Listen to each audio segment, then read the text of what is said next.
Hi friends, this is Vighnesh and you're watching Deep Dive Swimming Academy, and I hope you enjoyed the last video which was regarding freestyle kick, and if you have any kind of doubts you can reach us in the comments.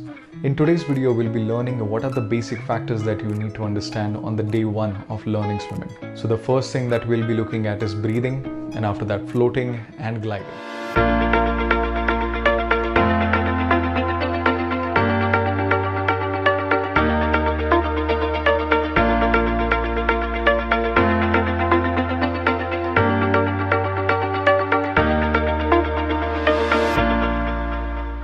So let's look at the breathing pattern first.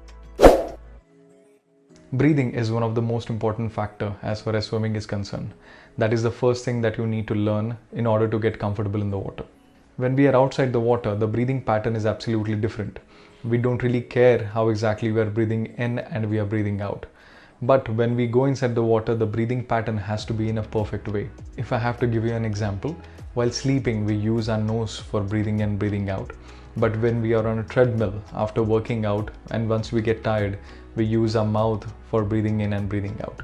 So that's how exactly it works. When we are inside the water, the breathing in, breathing out pattern has to be in a definite way. Now while swimming, the thumb rule of breathing is breathing in has to happen with your mouth, and once you put your face down in the water, breathe out has to happen with your nose. So this is the basic framework I'm telling you.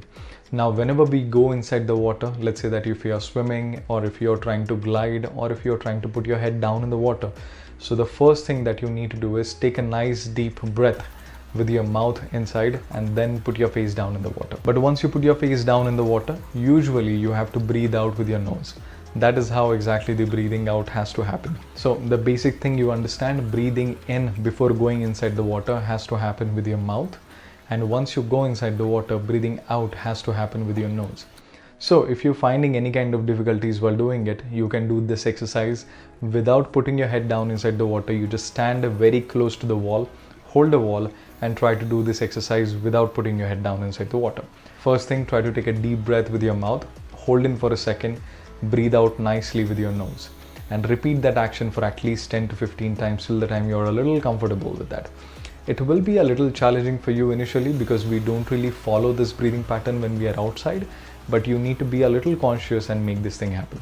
So again, breathing in has to happen with your mouth, and once you put your head down in the water, breathing out has to happen with your nose. But in this action, you're not putting your head down, you're just practicing that breathing technique outside the water. Once you're pretty much comfortable with this breathing technique, then try to get down inside the water a little. Take your shoulders down in the water and try to do exactly same thing by putting your head down. So first of all, try to breathe in properly with your mouth.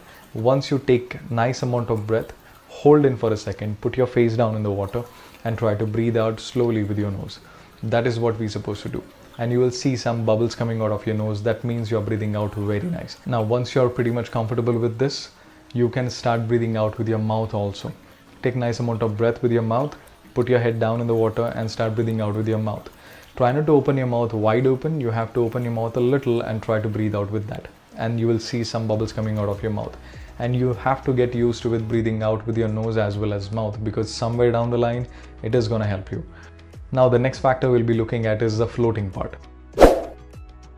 Floating is one of the most important point if you want to learn swimming. It will keep your body up at the surface of the water for a really long time. Now, there are a few factors that we need to understand. If your body is not so buoyant, if your body doesn't have a lot of fat in it, so of course you will not be able to float that easily. First of all, what we're supposed to do while going for floating is stay closer to the wall, hold on to the bar, take a nice amount of air, put your head down in the water and hold your breath and just leave your body absolutely relaxed.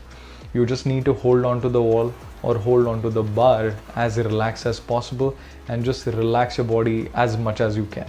You will experience the water is pushing you upwards towards the surface. So if you keep your body exactly straight, you will be able to float properly on the surface of the water.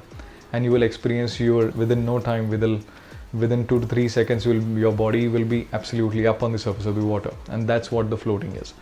As of now, initially, I would say try to float on the surface of the water properly by holding the bar, but later on you can try to leave the bar and try to do exactly same thing without taking any kind of support.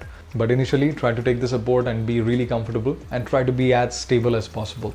Try not to keep any kind of stiffness in your shoulders. The more stiffness you keep in your shoulders, difficult it will be for you to get your legs on the surface of the water.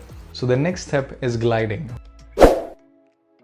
Gliding is one of the most important point again, which will help you to understand the kicking in a better way. Stand a few steps far from the wall and get down, take your shoulders down inside the water, keep your both hands straight, take a nice amount of breath, head down inside the water and just push yourself towards the wall.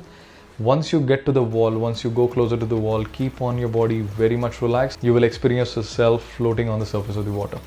That is what you can do as far as gliding is concerned. Once you start gliding, how are you supposed to stop? That is called as front float recovery. Once you're out of your breath, how are you supposed to stand up? That particular video will be coming up. Stay connected with our channel and you will get to know all those things. So that's it for the day. If you have any kind of doubts, you can reach us in the comments. Stay connected with us. Thank you.